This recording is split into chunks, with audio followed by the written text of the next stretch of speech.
On today's episode, we're talking about why and how we started this hospitality group. Our guest today is the brainchild behind Bread and Butter, Jeff Hetherington of Pig Barbecue fame. We're also going to be discussing some of the issues facing the hospitality sector and the importance of the industry finally coming together now. Some issues are a direct result of COVID, but more importantly have been systemic over the last 10 years that COVID finally brought to the forefront. Sam, what are some of the values you see in this organization, and how has the collaboration helped your company?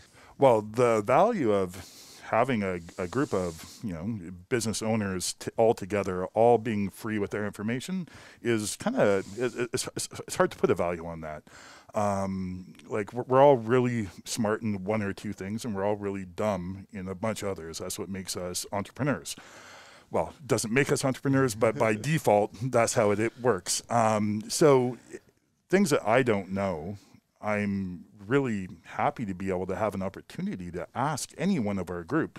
I've got a couple issues coming up in my near and immediate future right now with my business that I need some real help with. I need some advice. I don't know what to do. I don't know where to turn. I don't know who to ask. But, I've got this group now behind me that I can turn and I can say, hey, Kaylin, I'm talking to the BDC. Have you got some pointers? I've never talked to the BDC. I've never asked for this kind of financing before. I don't know what to expect. And, I'm getting really good responses from the people in the group.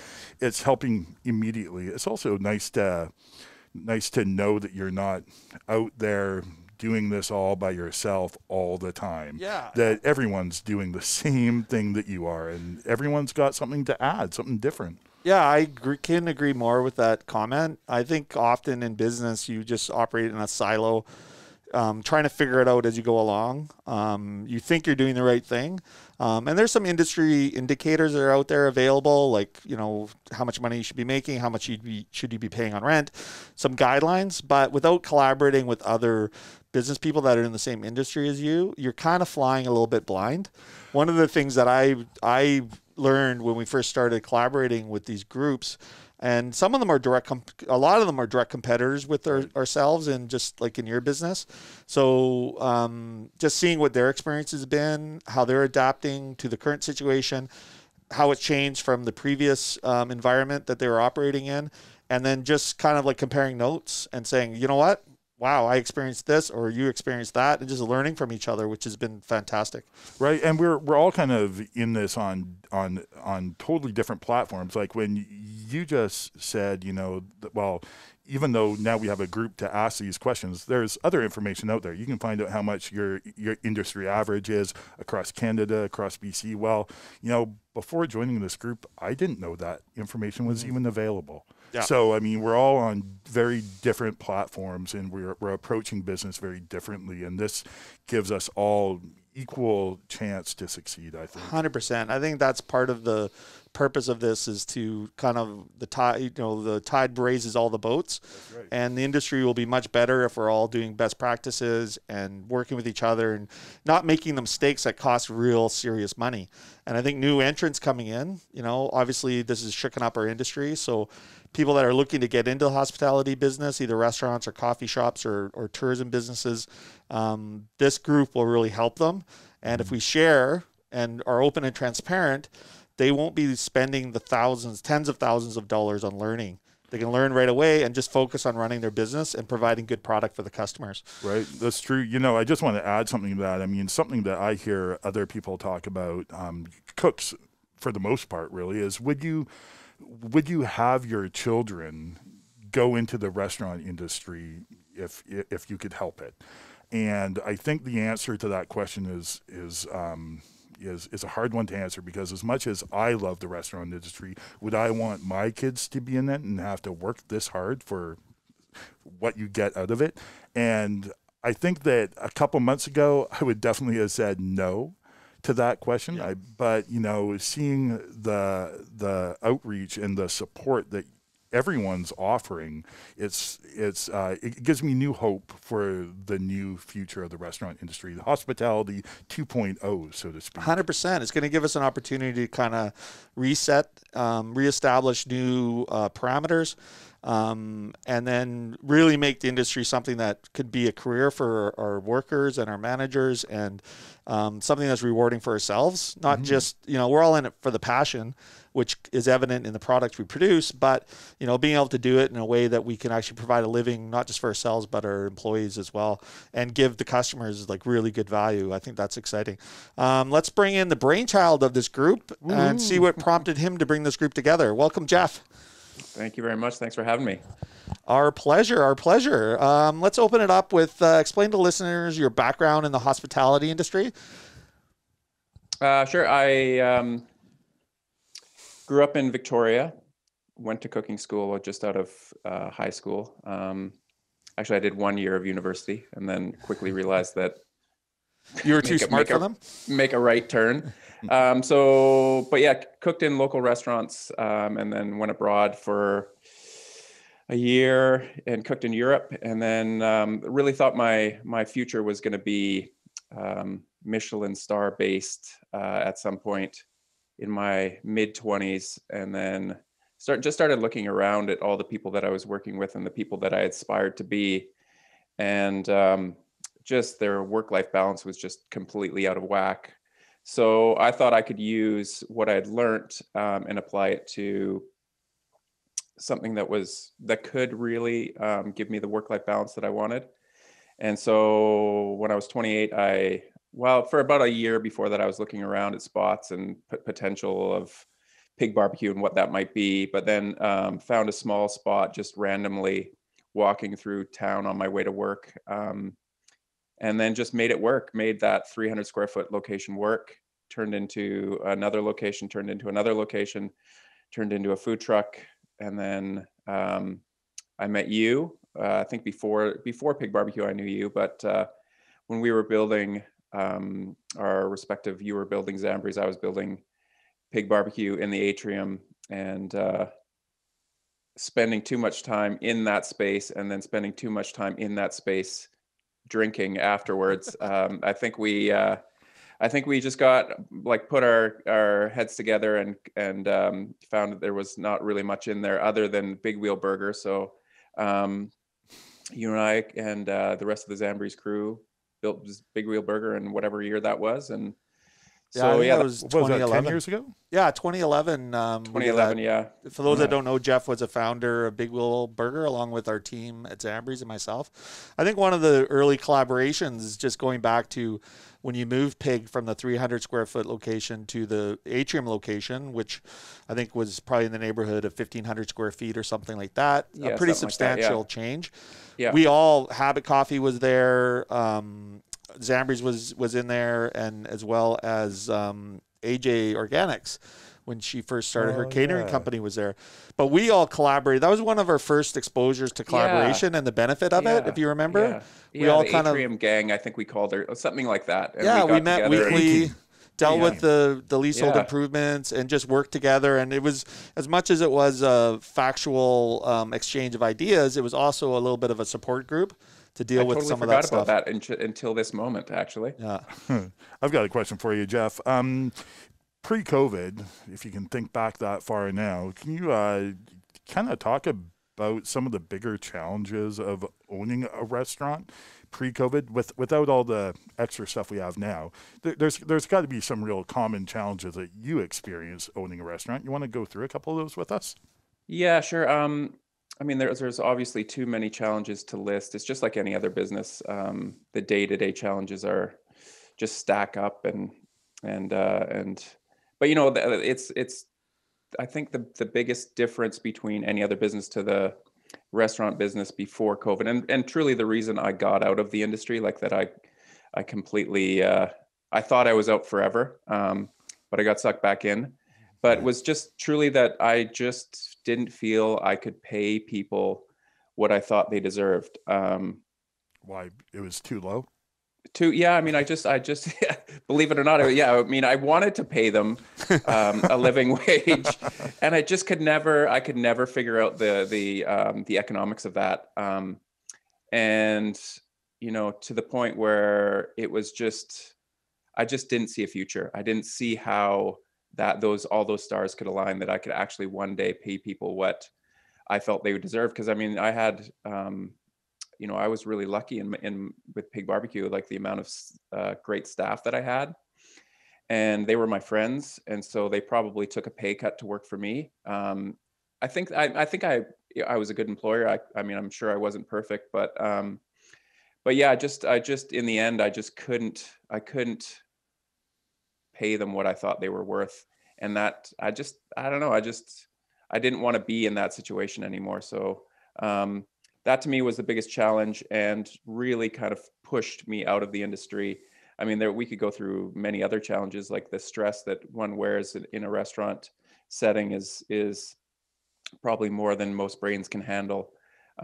So yeah, my brain exploded, and I here's think the there was, I result. think back in the early, like if we go back probably 5 to 8 years ago, there was a real labor shortage, a lot of dissatisfaction in the industry. Obviously, it was, people, it was kind of the turning point, probably even 10 years ago, where people thought they could make a living and have a profession of cooking and or serving, and even in entrepreneurship and business, it seemed like it was attainable to do that in the restaurant industry. And I know for ourselves, we really had to battle and fight to scrape by even like a 3 or 4% profit in the industry. And when you're making 3%, you're barely keeping up with inflation, so you're really not making profit. And to your point about, seeing your workers, your employees and coworkers working so hard, and then knowing that they're making minimum wage, and you know that you can't really afford to pay them any more than that, and you think that the customers aren't willing to pay more for the dishes that you're serving. It's a real battle, and you're constantly fighting it. What prompted you to bring this group together? Well, after I got out of the industry, which is 2017,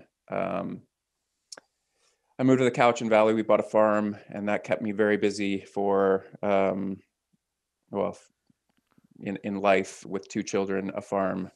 But I just couldn't get the restaurant industry out of my head. I kept thinking of different scenarios where I could make it work.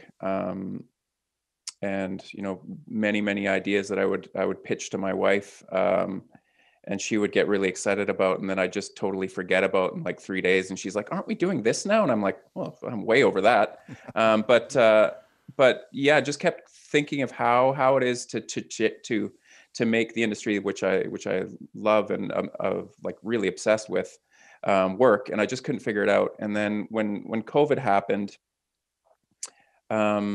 there's massive challenges to our industry with COVID, but there was also, I kind of saw that there was an opportunity, because you couldn't pick up a paper, not that you pick up a paper, but you couldn't look at any media without, well, yeah, that's what we do in the Cowichan Valley. We can't pick up ride the your paper. horse and buggy to the market. Yeah, you pick it just so not that I ever picked up a paper, but it was really like top of mind for everyone, and restaurants seem to be getting they were the sort of the poster child of how COVID affects business, and they continue to be. So I just saw it as an opportunity to address and to really kind of look at the problem and go, okay, well, everybody now knows there's a problem in the industry. Maybe now is the time to talk about it and figure out solutions. So I'd been sitting on an email to send to you guys and to some other restaurateurs for quite a while, and I just didn't have the confidence, because I had been out of the industry for 3 or 4 years, that anybody would listen. But my wife just convinced me to just send it, and here we are now. And I just think it's been so positive, like just even hearing you guys kind of talking about how it sheds a positive light on our industry, looking forward. Will my children work in the industry? I'm still on the fence on that, but I'm closer every day to believing that there is a future. So it's pretty cool to see what that email turned into. And I think it's going to turn into something even more amazing. But at the moment, I'm just proud that I was able to get everybody in the room thinking, and using that hive brain and like really working on big problems. So yeah, excited to see where it goes in the future. The response was incredible, actually. I mean, the number of people that actually showed up to our first meeting and just the brains. And I think there's a little bit of intimidation as well. And I think we were all a little bit unsure how that was going to go and how we were going to collaborate and share, but it was instantly positive. Right. Instantly positive, and it's because or maybe I thought before all this that getting those restaurateurs in the same room was going to be a challenge, because in the past we've sort of like, I know we don't we're not, I don't wish anybody any ill will, and I don't think anybody else does, but we definitely didn't work as a group. We, the restaurateurs, if you sit down for a beer with a fellow restaurateur, most of them will say, you go like, how's business? And before COVID, it was like, oh, business is great. Things are great. I love, making tons of money. Yeah, making tons of money. I love what I do. Da da da da da. And working so hard. Yeah, and it's all bullshit, basically. Yeah. I don't know. I mean, do we tell ourselves that so we can hit the pillow and not like blow our brains out? Probably. I mean, maybe. Well, I think we tell ourselves that because it makes us feel like we're accomplished. I think we live in a world where overworking is a good thing. Yeah, I mean, I just like, I am an efficiency. Like, I wish I wasn't. My brain didn't work the way it does most times. Like, when my wife goes downstairs, I'm thinking of what she can bring back up, because her hands might be empty. And like, I truly do. Your style of efficiency, yeah, I truly do. But like, that was always to me, I talked to other restaurateurs and they'd be like, yeah, I worked 70 hours last week. I'm just like, what? You worked what now? Well, like, the other thing too, I think we should be clear for our listeners that, as much as, as a business, you should be focused on making a profit and providing, decent wage to your staff, also contributing to your community, which is all what we're about. There is different ways to measure success. So I think, growing your sales and, having the feedback from your customers is important as well. So I don't want to, I don't want people thinking that, we're in this industry and we're kind of complaining and bitching about all this stuff. Oh yeah. Well, right? I mean, I have my moments of that, but I still think we're owed for those efforts to be able to support our family and support our employees and stuff too. So I absolutely. And I didn't mean to go on that rant about whatever I was ranting about, but yeah, truly it's like, I think the industry is poised to make a shift, and I think the people in the room when we first got together were ready for that shift, and it was just it's been really encouraging to see people reacting the way that they're reacting about the group, and they can see right now, I mean, it's in the beginning stages, but I think they can all see what it is that we're fighting for. Right. Hey, Jeff, I just wanted to follow up with something. I think I know the answer to this, but if this collaboration had been present when you were still the owner of Pig and still slinging food for all the people in Victoria, do you think it would have helped keep you in the industry? I mean, you obviously have tried every hard job you could have, from being a father to a restaurateur to a farmer. But you think if this collaboration was there when you were still doing business, that it would have helped in some way? Yeah, definitely. I mean, it's just whether it's just like, I look like at a lot of the meetings that we've had in the last 8 months or whatever it's been, as therapy, and if enough people have the same problem, and you might have one solution that just you never thought of, and so yeah, 100%. If this was around, Pig Barbecue may still be around. I don't know. I mean, I don't regret getting out of that restaurant, right? Because but I think it's brought. It sounds like you were so frustrated with the industry as a whole that's really what took you out of it. So, I used to have a beautiful head of hair. Right. I remember those golden locks. Oh yeah, just glorious. But yeah, I actually don't think like it was healthy for me. The way that I was trying to battle it by myself. And you really start to question yourself if you don't have feedback from other humans. Like you get in your own head, and that's where I was. I just didn't think there was a road out. So if I was in this group and I had the support that we all now have, I think things would have been much different. What do you think success looks like with this group? Like from your perspective, like fast forward 2 or 3 years, our group is growing and established, and some of the principles that we are hoping to promote are there. Like what to you, being the founder, participant in this group, and continue to work in this group, what do you think success looks like? I just think if you're a customer going to a restaurant with a bread and butter brand on the window or a logo on the window, that the customer knows sort of what the principles of that restaurant are.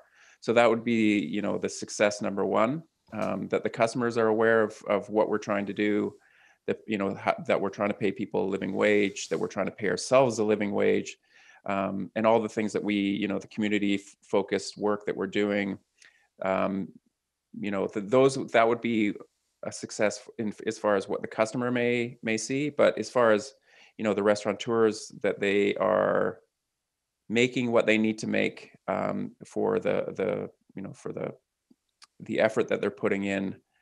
They have some sort of work-life balance. We're attracting the staff that we need to succeed, that we're attracting professionals.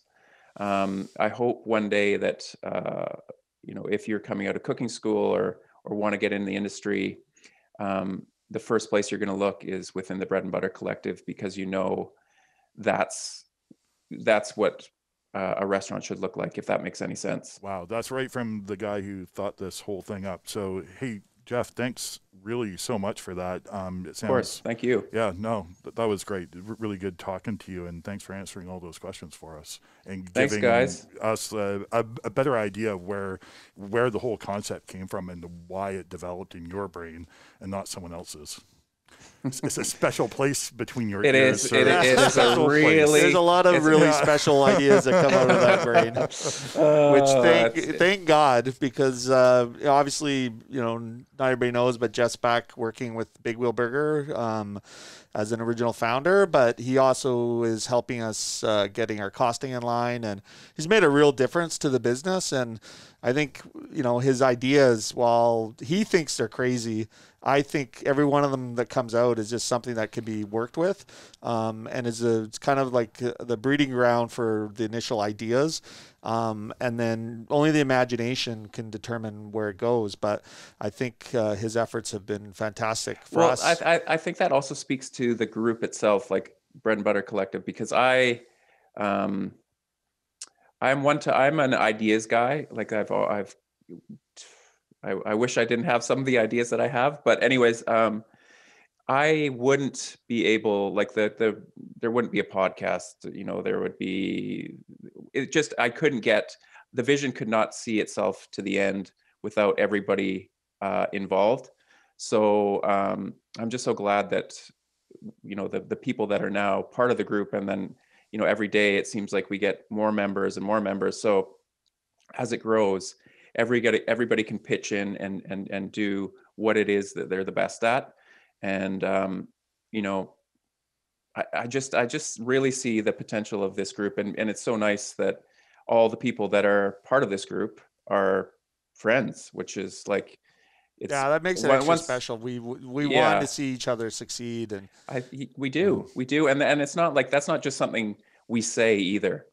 It's true. So, if every restaurant can make a living and then it's just great for the consumer too. They can go out and support those people and eat great food and drink great beer, drink great coffee. Well, it makes for a happy community. I mean, obviously dining and breaking bread is kind of what living is about. And when you know that your staff are making a living wage and they can go out and start a family, and you just build a really strong group of people and community that everybody's a part of. And I don't think, it's not a, my way or the highway, or I want to succeed at, the detriment of somebody else. I think we can all succeed together. And I think hopefully this group, well, I'm pretty confident this group will help our industry here, and maybe it'll be a model for other communities to do that. So thanks, Jeff. Absolutely. Appreciate your time. Thank you, guys. And get back to work, sir. Yes, indeed. Okay, talk to you later. Okay, bye. Bye. Well, that was great having Jeff on. It's important to see where this is coming from, and he's got a really good vision of what success to the Bread and Butter Collective is, and thank goodness we have him. Oh my God. Like, I think the whole, from when he first brought the idea, I mean, obviously I had been involved with the South Island Prosperity Partnership and some other organizations trying to get to the, trying to fix things and figure out how, what was necessary to regroup as not only a restaurant industry, but industries in Southern Vancouver Island as a whole. And when it was just a natural segue from those discussions to Jeff's introducing the idea of us all getting together. And I, for one, have never been afraid of competition. I think it's good for the industry. It's essential. It's essential. And I think the thing about it is like this industry, I mean, as we move forward, hospitality is growing to be the number one employer. So if we're wanting a vibrant community, and if we want to rebound from the COVID, we need to have strong players and following basic, fundamental, strong business philosophy. Right. Otherwise, we're just going to have these ad hoc businesses or reliant on these big, monstrous super restaurants or super coffee shops or what have you, and we will lose that fabric that everybody loves. Well, yeah, the character will just be taken away from the industry. I mean, when I got the email from Jeff and we started talking about this, it gave me a lot of validation for what I've done over my career. I've been in coffee for 25 years. And, one of the most important things to me was always to share my information. And I would get in trouble for that for sure. Like, you're giving away too much. Yeah. It's like, but eventually I've seen it all come comes back in spades. And I've seen it come back so often that it's so nice to make that kind of that ability to share more official and broader with 100%. everyone. So that brings us to what we're going to be talking about moving forward. I mean, Kaylin, what can people expect to hear from our podcast in the future? I think our goal is to be as informative as possible. We'd like to get into the meat and bones of what success looks like, anywhere from business planning, technology and systems, community engagement, labor and staffing, marketing and social media, climate change and environment, leasing best practices, and how to start your own hospitality business. I think all of those things are going to be my goal. Like, I think each of us and everyone in our group has a different goal. My personal goal is to be able to share as much of valuable information that creates or prevents the roadblocks and the expense of learning on the go. If we can get a database and of information that is readily available, I think that, to me, that is what success of this looks like for sure. Right. So the Bread and Butter Collective, not only are we going to have a nice Dropbox and a website which has hard information that people can go to, but this podcast will be kind of a go-to an entry point in case you want more information. You can hear the episodes, you can look through our titles, see what the subjects are. They're going to change on a weekly basis. And then if you like that subject and if you want more information from what you've heard in our podcast, chances are that information is going to be in a hard format on our Dropbox, which is available to all our members. 100%. We want it to be easy and accessible. Right. Like, we're not looking to make things overcomplicated, but we also want to educate the consumer on challenges. So when they're asked questions of, why does my food cost this, or, what are you paying staff, or how are staff being treated, or, what is customer service like, and they can understand the background of it. Right. So that, we're all working together, customers and the restaurateurs. Right.